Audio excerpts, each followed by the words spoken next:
Hi everyone, welcome back to our channel Sparkle IAS. तो आज हम देखने वाले हैं दिव्या तंवर की कॉपी यूपीएससी जो कि उन्होंने 2021 में क्लियर किया था। उनकी रैंक थी 438। तो उनका रोल नंबर है 0854715। और आप जैसे कि इसमें देख सकते हैं कि उन्होंने 250 में से 120 नंबर 120.5 नंबर अंक प्राप्त किए थे। तो इसमें जैसे कि जो टीचर हैं उन्होंने बता रखा है कि उनके क्या क्या रिमार्क है। तो पहला रिमार्क है उनका संदर्भ दक्षता एवं परिचय दक्षता अंक है। और आपको विषय इनको जैसे कि विषय वस्तु की समझ है किंतु किसी किसी उत्तर में आवश्यक बिंदुओं का अभाव है। निबंध के स्तर पर प्रयास अच्छा है। भाषा एवं जो लेखक शैली अच्छी है, इनकी भाषा और लेखन शैली भी अच्छी है और निष्कर्ष दक्षता भी संतोषजनक है। तो चलिए, जो इनका पहला क्वेश्चन था उसमें उन्होंने क्या लिख रखा है। प्राचीन भारत के इतिहास में गुप्त काल को स्वर्ण युग कहा गया है। जैसे कि प्राचीन भारत में स्वर्ण युग, तो स्वर्ण युग में इन्होंने अंडरलाइन कर रखा है। निश्चित ही यह उसके कला के विभिन्न क्षेत्रों में अभूतपूर्व विकास को देखते हुए संज्ञा दी जाती है। साहित्य के क्षेत्र में गुप्त काल में विकास अभूतपूर्व हुआ, जो न सिर्फ मात्रा की दृष्टि से वरन गुणात्मक एवं स्तर पर भी बहुत बेहतर था। इन्होंने पहला पॉइंट है प्रमाण। प्रमाण में जैसे कि चंद्रगुप्त द्वितीय के दरबार के नवरत्नों में साहित्यकार भी विद्यमान थे और इसमें कालिदास प्रमुख थे। जो साहित्यकार थे वो विद्यमान थे, जिसमें कालिदास प्रमुख थे, तो उन्हें कालिदास को भी अंडरलाइन कर रखा है। अब उन्होंने कालिदास के बारे में भी लिख रखा है। ये एक मेघदूत है जिन्हें यज्ञ की कहानी, यक्ष की कहानी है, रघुवंश और अभिमान शाकुंतलम के बारे में, और भवभूति, विभिन्न नाटक और गुप्त काल में संस्कृत का भी विकास हुआ। तो इन्होंने लिख रखा है गुप्त काल में संस्कृत का विकास हुआ। तो संस्कृत हमारी भाषा है, काफ़ी महत्वपूर्ण भाषा है, तो उस पर अंडरलाइन कर रखा है कि हाँ, संस्कृत का विकास कब हुआ, गुप्त काल में। विभिन्न ब्राह्मणों द्वारा रचित संस्कृत साहित्य समुद्रगुप्त काल में, जैसे कि विभिन्न ब्राह्मणों द्वारा रचित है संस्कृत साहित्य, और समुद्रगुप्त काल में क्या थे, कवि हरिसेन द्वारा रचित प्रयाग प्रशस्ति निश्चित ही एक साहित्य के क्षेत्र में उच्च मानक को प्रदर्शित करती है। तो इसमें इनको इस क्वेश्चन में इस क्वेश्चन के जो आंसर इन्होंने निबंध लिखा उसमें इनको 10 में से 4.5 नंबर मिले हैं।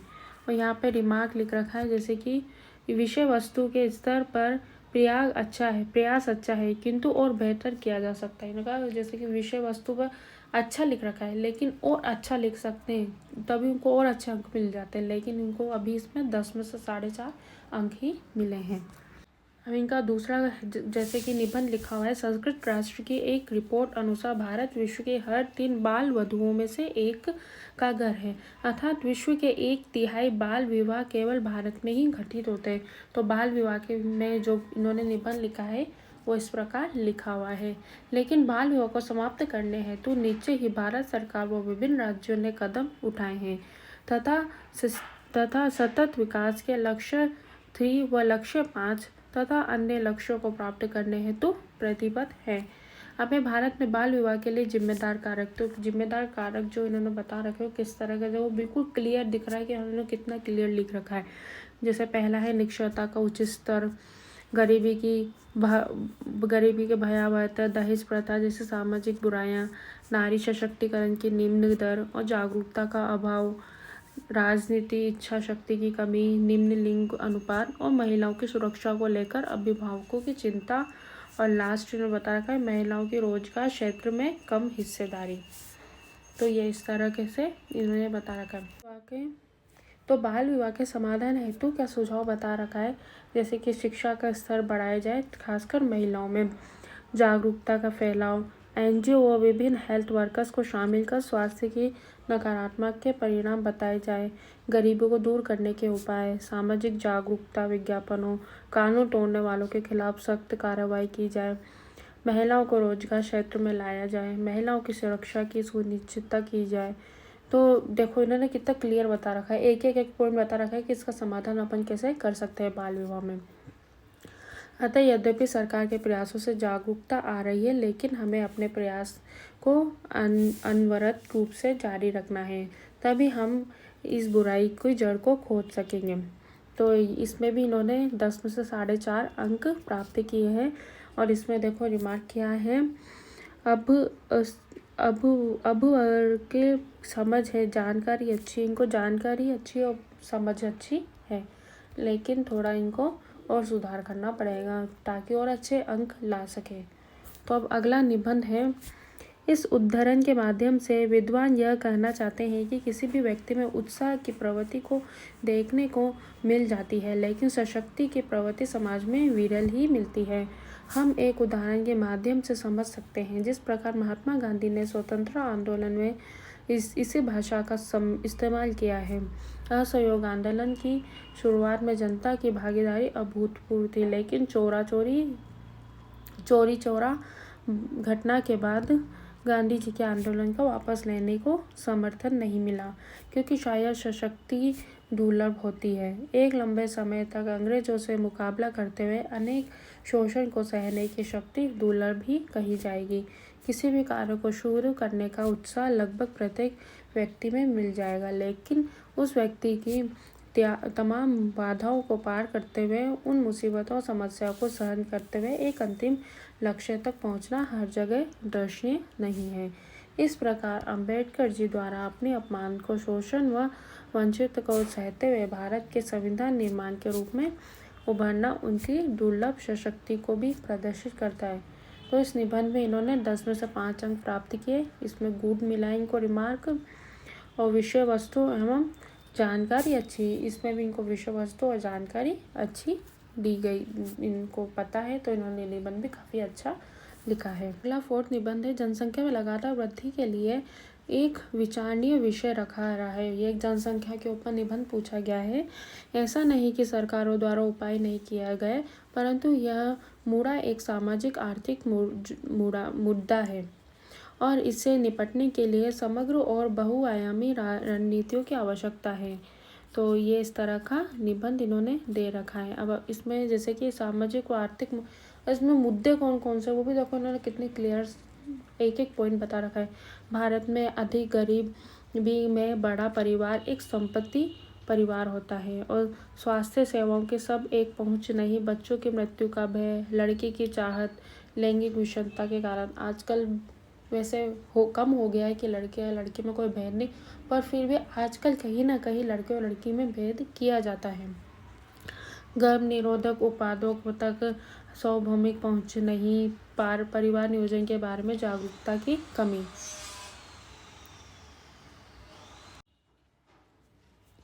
इस चुनौती से केवल प्रोत्साहन व दंड के मिश्रण से नहीं निपटा जा सकता। तो इसके उपाय क्या क्या है? लोगों में सोच में बदलाव लाना, परिवार नियोजन की योजनाओं के बारे में जागरूक, नारी सशक्ति। तो देखिए इन्होंने कितने अच्छे पॉइंट से बीच में उपाय लिखे और सब जगह इन्होंने ऐसे इस तरह के पॉइंट बता रखे कि इसके उपाय भी क्या है। निबंध में जैसे कोई कुछ पॉइंट होते हैं, उपाय, समाधान, तो इस तरह से हम इनको पॉइंट वाइज ऐसे लिख सकते हैं। तो इस निबंध में इनको 10 में से 4.5 अंक मिले हैं। इसमें भी इनको विषय वस्तु की समझ और जानकारी अच्छी है, इसमें भी इनको यह रिमार्क मिला है। अब इनका 5th निबंध है, आर्थिक दृष्टि से तरलता का अर्थ है लोगों के पास उपलब्ध निधि, बाजार में प्रचलित निधि और लोगों के बैंक खातों में बचत खाता। तो ये आर्थिक दृष्टि से जो तरलता है वो उस पर निबंध पूछा गया है। तो मात्रा को तरलता कहते हैं। तरलता को नियंत्रित करने के इन्होंने जैसे उपलब्ध साधन बताए गए हैं, क्या क्या साधन है उसको भी देखो कितने अच्छे पॉइंट वाइज से बताया गया। आरबीआई द्वारा मात्रात्मक उपाय, कैश रिजर्व देशों, वैधानिक तरलता उपाय, ओपन मार्केट ऑपरेशन, बैंक दर, रेपो दर व रिवर्स रेपो दर। और आरबीआई द्वारा गुणात्मक उपाय, क्रेडिट राशनिंग, विभिन्न क्षेत्रों पर अलग अलग ब्याज दर। इस तरह से देखिए इन्होंने कितने अच्छे पॉइंट से इन्होंने साधन भी बताए गए हैं। और सरकार द्वारा बचते उपाय, तो ये बचते उपाय भी इन्होंने देखो कितने अच्छे अच्छे पॉइंट से बताए गए हैं। तो इनको भी इस निबंध में 10 में से 5 अंक मिले हैं। इसमें भी इनको जानकारी अच्छी, इसमें इनको गुड मिला है। अब है अपना सिक्स्थ जो निबंध लिखा है इन्होंने, गिग इकोनॉमिक अर्थव्यवस्था के उस रूप को कहते हैं। तो ये गिग इकोनॉमी अर्थव्यवस्था के ऊपर निबंध पूछा गया है, जिसमें रोजगार व व्यवस्था अनुबंध आधारित होते हैं तथा कर्मचारी व नियोजन प्रत्यक्ष न जुड़कर किसी सेवा के माध्यम से जुड़ते हैं। तो ये भी इस तरह से इन्होंने इसमें चुनौतियाँ क्या क्या है, देखो चुनौतियों को भी इन्होंने कितने अच्छे पॉइंट से बता रखा है, एक एक पॉइंट बॉक्स बना के कि हाँ, आवश्यक कौशल पर प्रतिशत की कमी, सरकार के कर्मचारियों के उत्पीड़न की आशंका। तो इस निबंध में इनको अंक नहीं दिए क्या, हाँ सॉरी, ये बाद में और बड़ा है। इसके उपाय भी देखिए, एक एक पॉइंट बहुत अच्छे से बता रखा है। तो इस निबंध में उनको 15 में से 5.5 अंक मिले हैं। तो इसमें क्या रिमार्क बताया गया है, गिग इकोनॉमी के संबंध में भारत की वैश्विक स्थिति की यदि कुछ उदाहरणों अंकों द्वारा दर्शाया जाता, इसमें बताया गया है कि अगर आप इस निबंध को उदाहरण के द्वारा समझाते तो और अच्छा होता, मतलब कि है तो लिखा हुआ अच्छा, पर एक उदाहरण भी मिल जाता तो काफ़ी अच्छा निबंध लगता है। और ये अपर्याप्त परिश्रमी, वित्तीय अनुराधा, स्वास्थ्य लाभ आदि का अभाव। तो ये चुनौतियों में और बताया गया है इन्होंने कि ये एक चुनौती और है, जो इन्होंने बॉक्स बनाया ना चुनौतियों का, उसमें।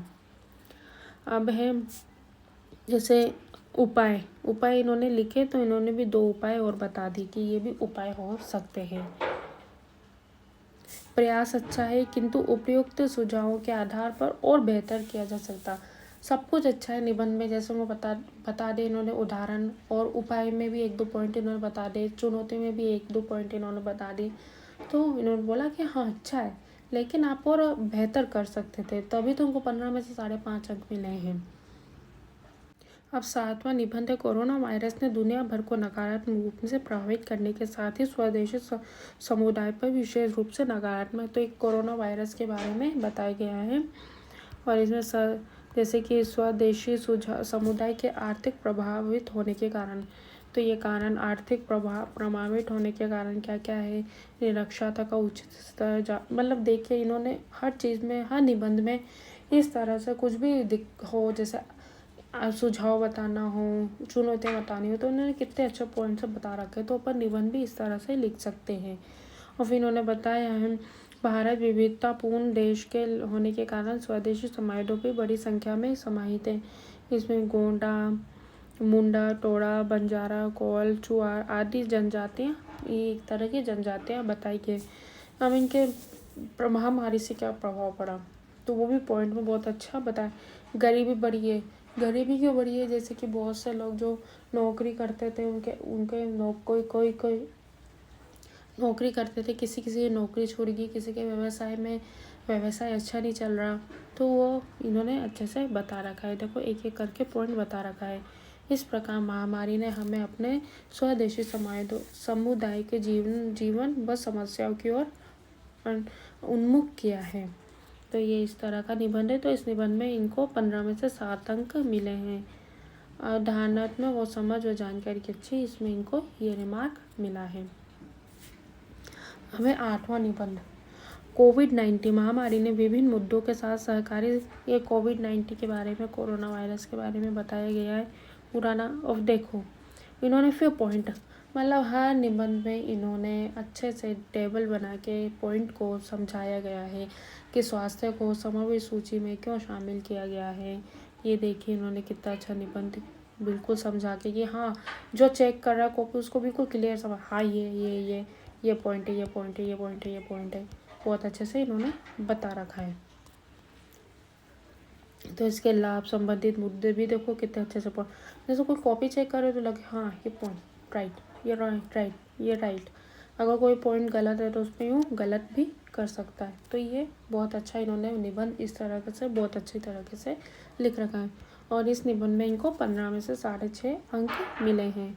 तो इसमें क्या रिमार्क मिला है, स्वास्थ्य को समवर्ती सूची में डालने से उत्पन्न होने वाली कुछ चुनौतियाँ भी चर्चा करें। तो जैसे कि क्या चर्चा, कुछ चुनौतियाँ भी चर्चा कर सकते हैं। इसमें और बड़ा हो सकता है निबंध के, प्रयास अच्छा है किंतु और बेहतर, भाई ये प्रयास अच्छा है लेकिन बहुत अच्छा हो सकता है। तभी तो इन्होंने 15 में से 6.5 अंक दिए हैं इनको। जो निबंध है वो भारत हिंद महासागर में अवस्थित है, जो लगभग 3 तरफ से पानी से घिरा हुआ है। ये हिंद महासागर के बारे में निबंध दे रखा है। जो हिंद महासागर में चीन की बढ़ती उपस्थिति, इंडो पैसिफिक क्षेत्र के बढ़ते महत्व, भारत की अपनी समुद्र सुरक्षा की ओर ध्यान देना अत्यधिक महत्वपूर्ण हो गया है। हमें ये द्वीप राष्ट्रों का भारत की समुद्री सुरक्षा से महत्व, जैसे कि द्वीप राष्ट्रों का भारत की समुद्री सुरक्षा में क्या महत्व है। तो देखिए इन्होंने कितनी अच्छे पॉइंट से एक एक पॉइंट मतलब जो चेक करे कॉपी उसको भी बिल्कुल क्लियर कि हाँ ये महत्व, ये महत्व, ये महत्व, ये महत्व, ये सही, ये सही, ये सही, जो गलत लगे वो गलत।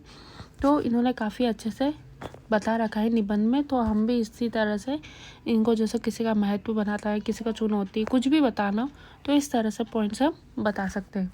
तो इसमें क्या रिमार्क है, समुद्री सुरक्षा को लेकर भारत के समक्ष उत्पन्न प्रमुख चुनौतियाँ की चर्चा कीजिए। तो इसमें इन्होंने कहा कि चुनौतियों पर भी अपन चर्चा कर सकते थे इस निबंध के बारे में। अब ये यद्यपि भारत के विभिन्न द्वीप राष्ट्रों से बेहतर संबंध है, यद्यपि उसे वर्ताए, मतलब ये एक निबंध में बता रखा है। अब इसमें इन्होंने एक और रिमार्क है कि भारत ने अपने इन पड़ोसी देशों के साथ समुद्री सुरक्षा को बढ़ाने के लिए कौन कौन से प्रयास किए हैं ये बताएं।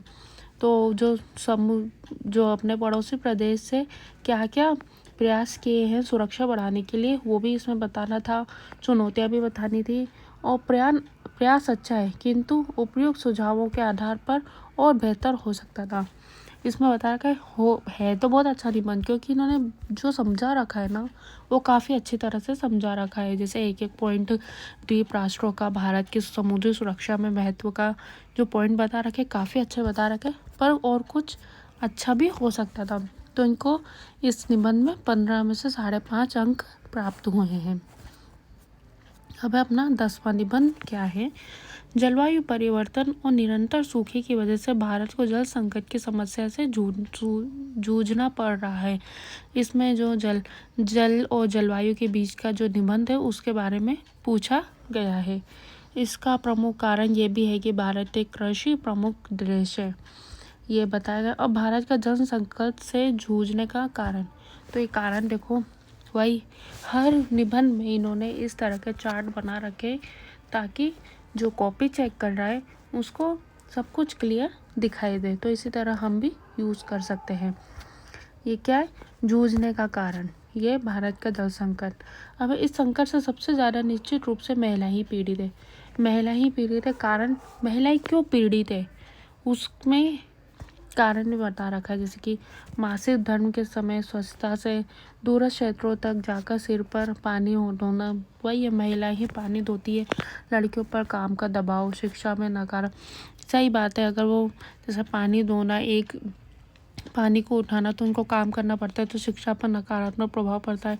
शारीरिक थकान भी होती है सीन में पानी लेकर चलने में, और मानसिक पीड़ा भी होती है इनको। तो ये महिलाओं के बारे में ये भी काफ़ी अच्छा चार्ट बना रखा है इन्होंने इसमें। और इस रिपोर्ट में इससे पता चला है कि जिन क्षेत्रों में पानी की उपलब्धता कम है वहाँ की महिलाओं के संकल्प नामांकन अनुपात में ही कमी देखी गई है। तो इसका सुझाव क्या है, अब इन्होंने सुझाव भी बताया क्या सुझाव कर सकते हैं, वो भी कितने अच्छे पॉइंट से बता रखा है।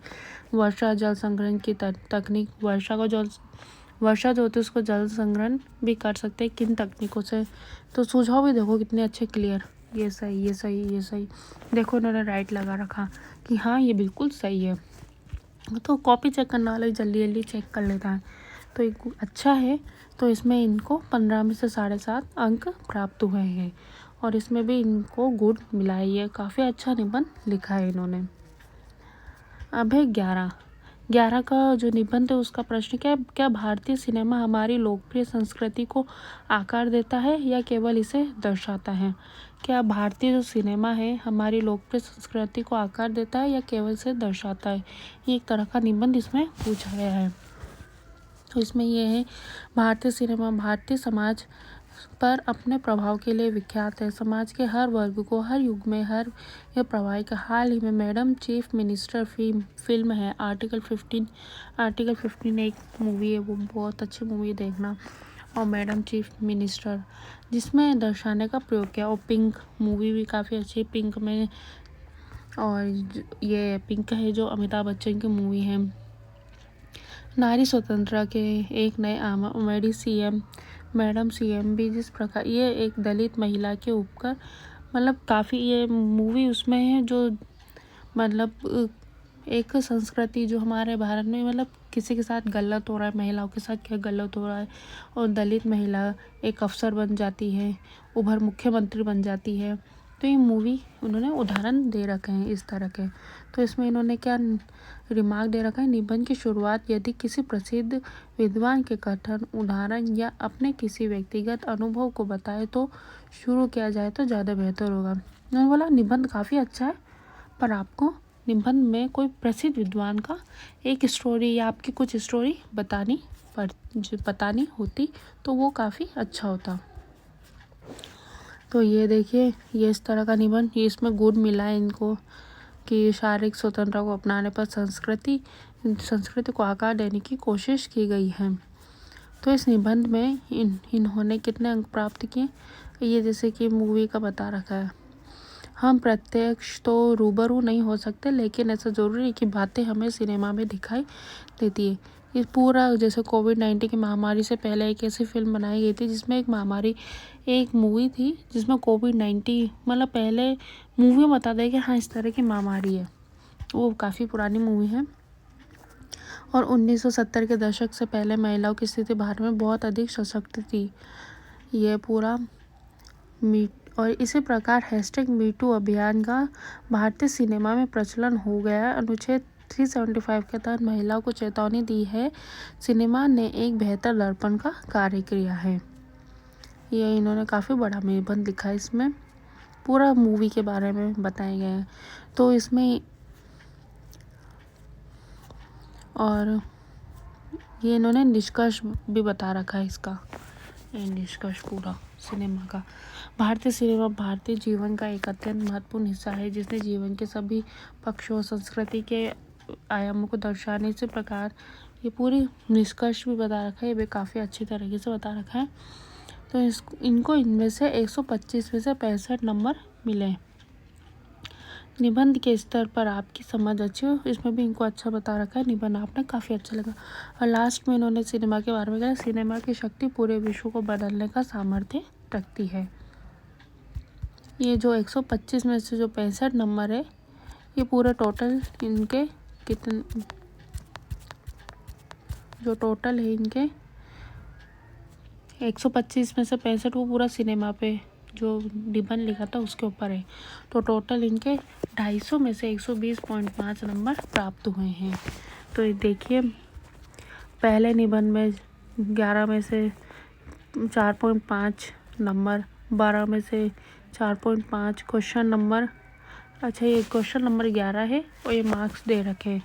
और निबंध में पूरा इनको मिले हैं 65 नंबर। और टोटल इनके जो नंबर इनको प्राप्त हुए हैं 250 में से 120.4 नंबर प्राप्त हुए। तो ये थी दिव्या तंवर की कॉपी जीएस की। अगर आपको और भी किसकी कॉपी देखना चाहते हो तो प्लीज़ कमेंट बॉक्स में कमेंट ज़रूर करें। Thank you.